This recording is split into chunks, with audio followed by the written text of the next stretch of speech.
Hi and good evening. Thank you for watching. I'm Shakil 5858. I am Buddham.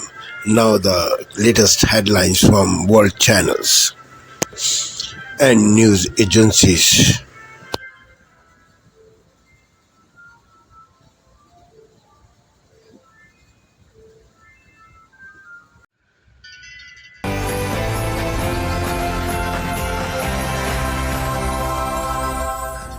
Good morning. A bitter blow for 10 million pensioners. The Work and Pensions Secretary who axed the winter fuel payments for pensioners is branded a hypocrite today after it's been revealed that her heating bill is paid for by you.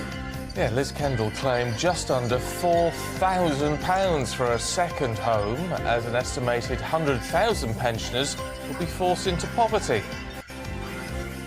Fresh claims emerge as the BBC failed to act on Greg Wallace's alleged misconduct, with some complaints dating back to more than 16 years ago. The Irish general election exit poll reveals the race is too close to call, Sinn Féin holding a narrow lead. The Princess of Wales speaks of love in the darkest times in a message ahead of her Christmas Carol concert.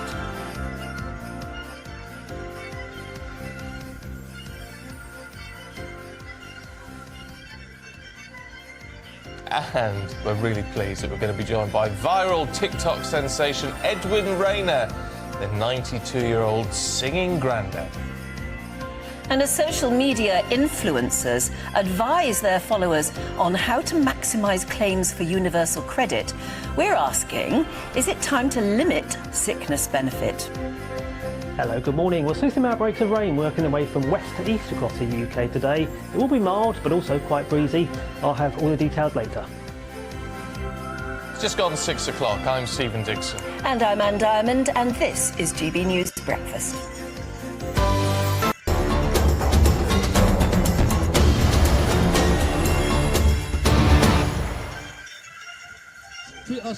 Mauritius' Prime Minister said he has ordered a review of an agreement with the United Kingdom which returns control of the Chagos Islands to Mauritius.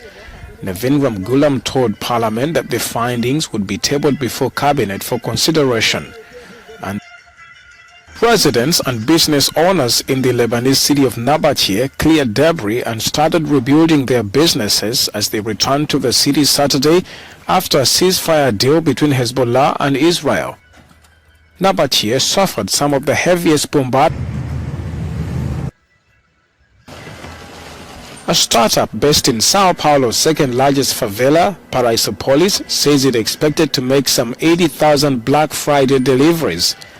The company began in 2020, aiming to meet the needs of residents who were underserved. Many areas were controlled by drug dealers and streets weren't clearly marked. We didn't have the facility to receive the product at our home. Today it is much better and practical. In fact, today most people here in the community are buying online due to its convenience. The project initially managed 100 deliveries per day, but now the Paraisópolis unit alone handles around 4,000 daily deliveries.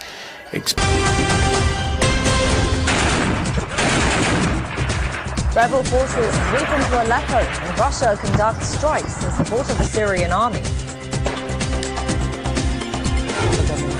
Georgia's president calls the Prime Minister's government illegitimate over its backtracking on joining the EU. They're not something that can be manipulated. Australia imposes a divisive social media ban for children under the age of 16. And we speak to a Senegalese entrepreneur about the benefits of China's zero tariff treatment for each developed countries. Good afternoon from Beijing. You're watching The World Today on CGTN. I'm Jiao Yang. We start in The World Today on CGTN. I'm Jiao Yang. We start in Syria. A war monitor there says rebel forces have breached the country's second largest city, Aleppo, taking control of much of the city.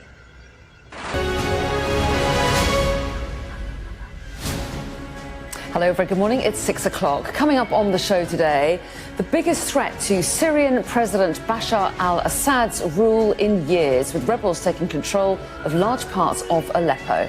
And it's set to be a significant day in the Premier League title race as leaders Liverpool face defending champions Manchester City at Anfield. It's Sunday, the 1st of December. The Syrian government has vowed a counterattack on rebels in Aleppo, with its ally Russia claiming it's killed at least 300 rebels. New allegations that the BBC was warned about the behaviour of Greg Wallace in 2022. Vote counting to continue today in Ireland, with Fine Gael and Fianna Fáil still neck and neck. Georgia's president tells Sky News the country's parliament is illegitimate as thousands of protesters are met with violent crackdowns for a third night. And in sport, Arsenal boosted their Premier League title hopes with a 5-2 win over West Ham, which saw them move up to second in the table.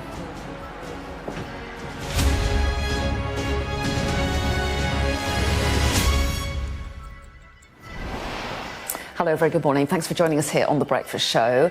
Our top story here today, the Syrian war has entered a new phase, with rebel militant groups taking control of most of Aleppo, including its airport, before spreading their offensive into a nearby province. It's one of the 200 France 24 correspondents around the world.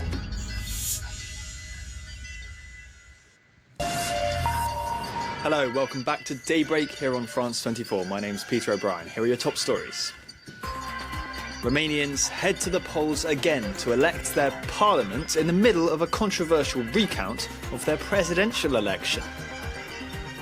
There were clashes outside Georgia's parliament on the third night of protests against a decision to delay EU membership talks. And the Syrian army prepares its counterattack after it was caught out by a surprise rebel offensive which has taken half the major city of Aleppo.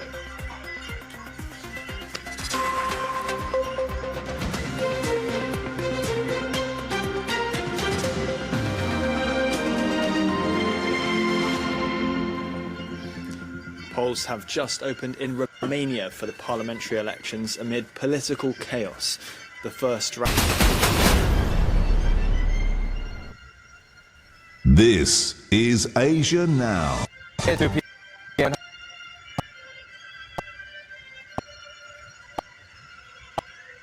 Measures lodging a formal complaint over a recently approved U.S. arms sale to Taiwan. Beijing also condemns President William Lai's stopover in Hawaii as part of his Pacific tour. U.S. President-elect Donald Trump tells BRICS members not to undercut the dollar, warning of 100% tariffs if they do so. The comments come as he met Canadian Prime Minister Justin Trudeau, who's eager to avert U.S. levies in a meeting both described as very productive. Plastic is poison. That's the messaging from some negotiators in South Korea, with just hours left for nations to agree to a treaty on curbing plastic pollution. A fierce debate is expected on the last day of UN talks, as a handful of oil-producing countries only want to focus on plastic waste.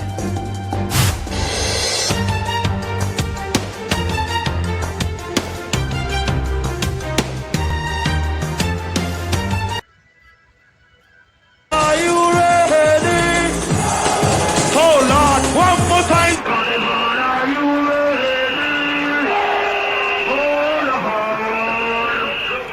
One of the most iconic lyrics in underground dance culture, from the equally iconic MC Stevie Hyper D. Think Wiley, Dizzy Rascal and Stormzy. Hyper D was your favourite MC's favourite MC. I always say I'm quite fortunate. I feel like I'm Chuck D's nephew. Yes, You with me, because I was able to see that whole story of a birth of a scene, and Steve was, pioneering that.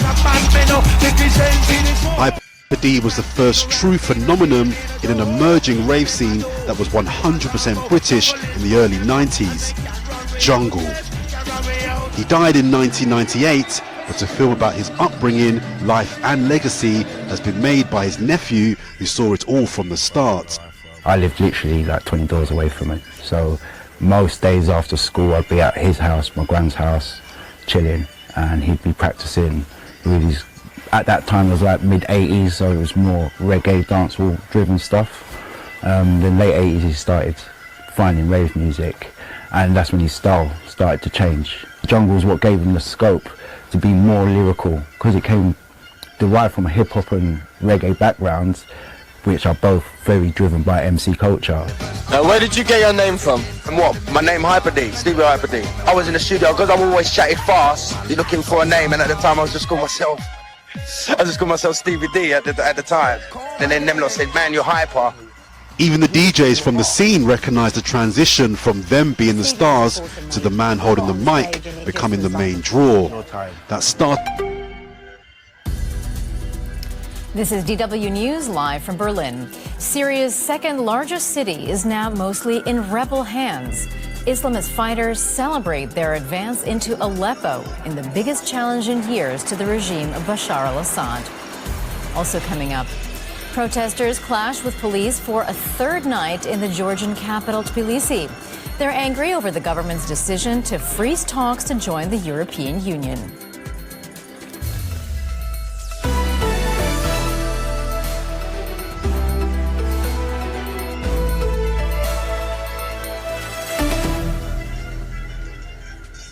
I'm Mariana Evanstein. It's good to have you with us.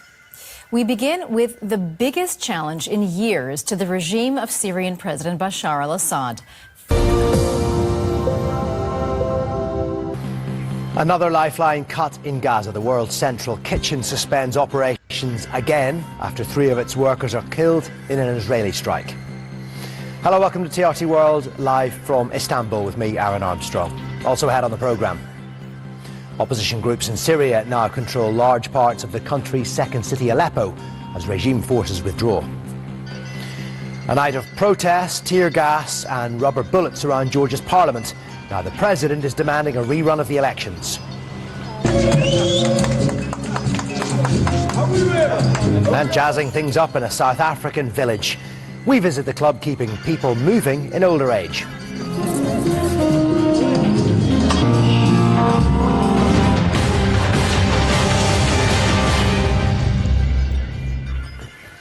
The international charity World Centre. Remember your ABCs this summer. Action plan. Start preparing now. Be safe. Visit our emergency website for tips. Connect with us. Tune in to ABC Radio.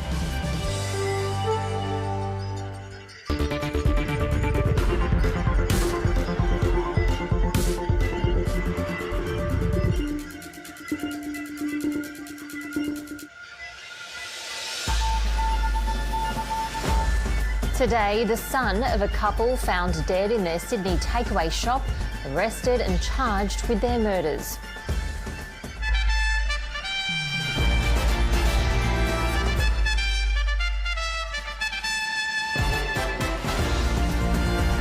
Also ahead, heavy rainfall brings flash flooding to parts of Queensland, ahead of more predicted storms. Syrian rebels reportedly clashing with loyalist forces just kilometres from Damascus after taking the city of Aleppo. And a huge win for endometriosis sufferers as a new medicine is added to the PBS, the first in 3 decades.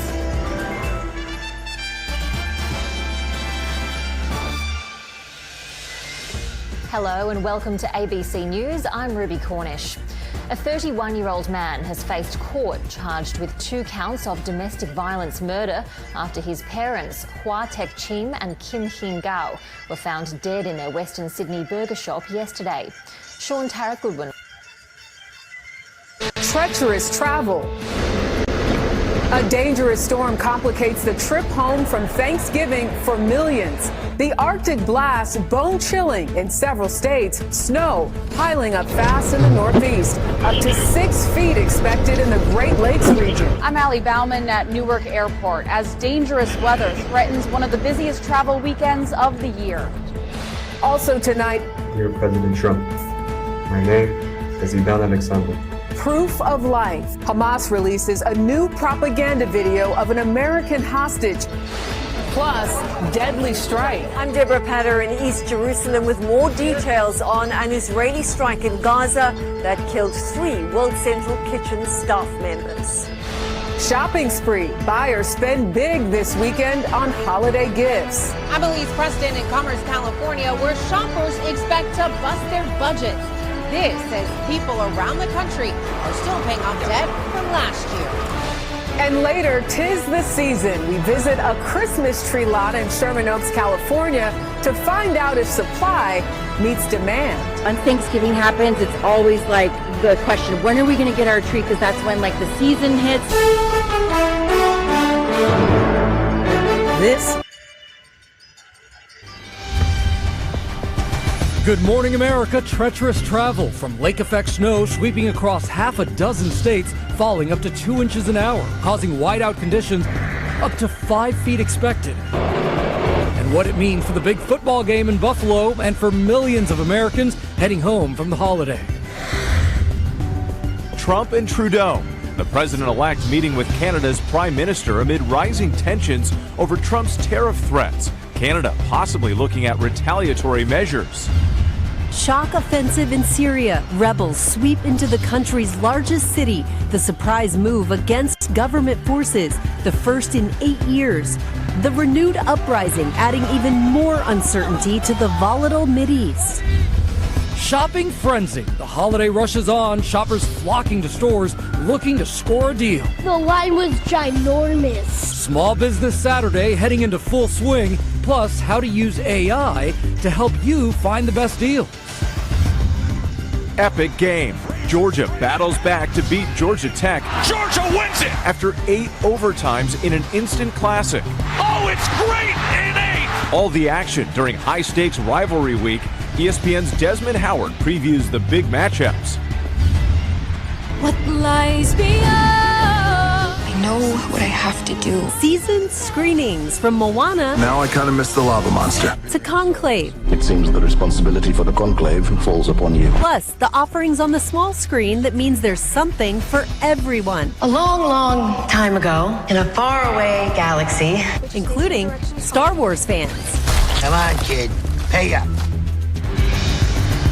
Live from ABC News in New York, this is Good Morning America. This is NBC Nightly News with Jose Diaz-Balart. Good evening. Around the Great Lakes tonight, they are measuring the snow in feet, not inches. The region, of course, can handle a lot of snow, but it may be a perfect storm of snow, holiday travel, and even an NFL game. Cars were trapped along roads and highways as plows raced to free them. Others across western New York, Pennsylvania, and Michigan braved driving through whiteout conditions. And the Buffalo Bills are now asking fans to come shovel out the stadium ahead of tomorrow's game. Tomorrow is also one of the busiest travel days of the year, and if you're not passing through the snowstorm zone, you're likely dealing with the cold, with freeze alerts as far south as Florida. George Solis starts us off tonight from Orchard Park, New York. Tonight, a major snowstorm is wreaking havoc during one of the busiest travel periods of the year.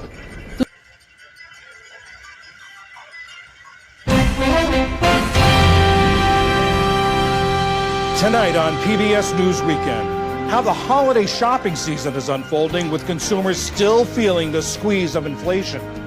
Then, one woman's fight to end hunger for tens of millions of malnourished children around the world.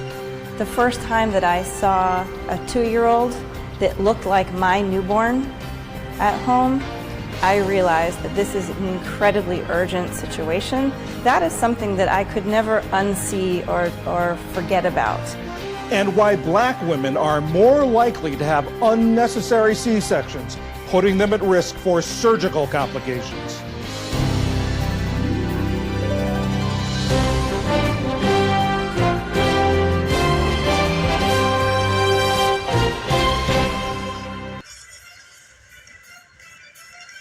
Anita, a rare honor for a black American priest. This particular priest left for Brazil in 1955 because he was not allowed to practice his ministry because of his race. Well, he's now on the road to becoming just the 7th African American saint. Chief Religion correspondent Lauren Green has more. The Catholic Church recognizes more than 10,000 saints, but none of them are African Americans born or raised in the United States. However, a growing list of saint candidates could change that.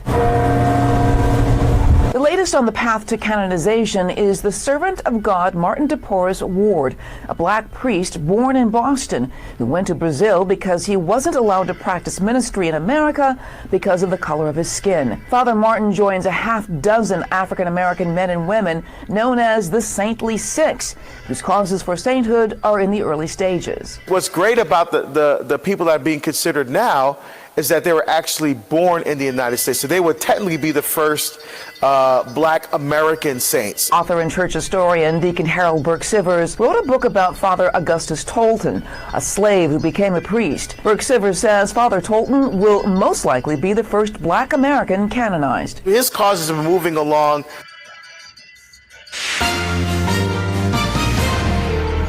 On this Saturday night, Trudeau meets Trump. What happened during the high-stakes dinner to discuss the president-elect's tariff threat? We have exclusive details and reaction.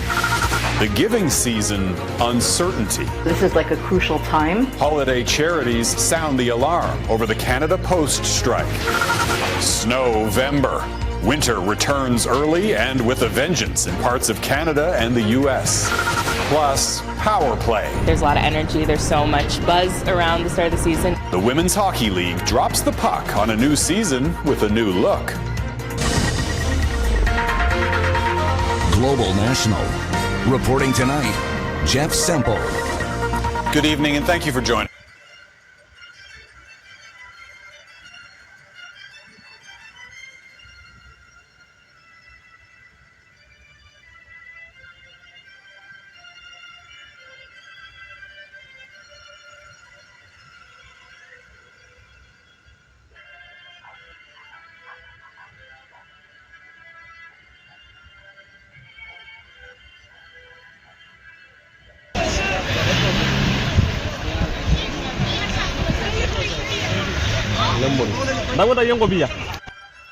Breaking tonight,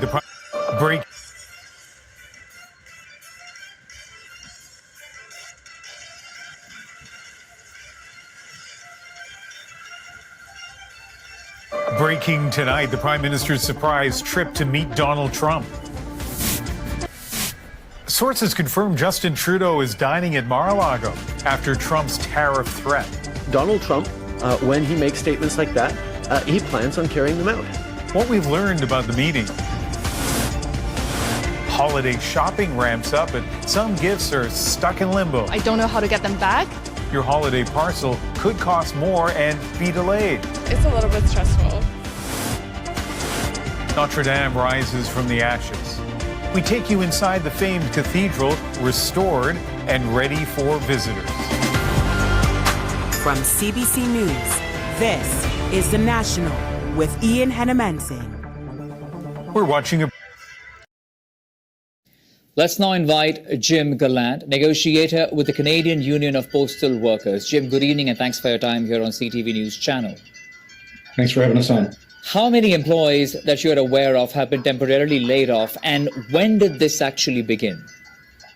It began last week, but numbers are anecdotal at this point. The union hasn't been made aware by the corporation of what's going on or how many people they're laying off.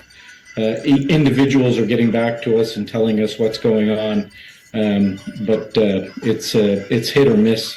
Okay, so you're saying that there have been no explanations that have been provided by Canada Post, and there were no initial warnings being given for these layoffs? That's correct. At a national level, they haven't told us anything. There's been, the odd person that's talked to somebody in management that says something, but again, to be third-hand information. So there's there's nothing that's been told to the union, and indeed, many of the people that have received layoff notices and people that have received records of employment don't know why they've received them. Now, while the Crown Corporation is reviewing this complaint, a complaint that the union has filed saying that this is an intimidation tactic, the Crown Corporation is also saying that they are not in any sort of violation of the labor code. What would you say to that? Well, it's laughable. Every law expert or professor that's been on says that it's a violation on its face.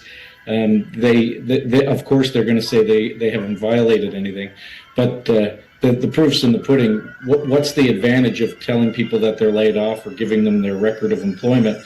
There is no advantage at this point. We're on a full strike across the country. Nobody's being paid. So the only reason that you'd have to tell somebody that they're no longer employed is to intimidate them, because the law says they have to come back at the end. Thank you for sparing your precious time. This is Amir Shakil. Have a good life. Bye-bye.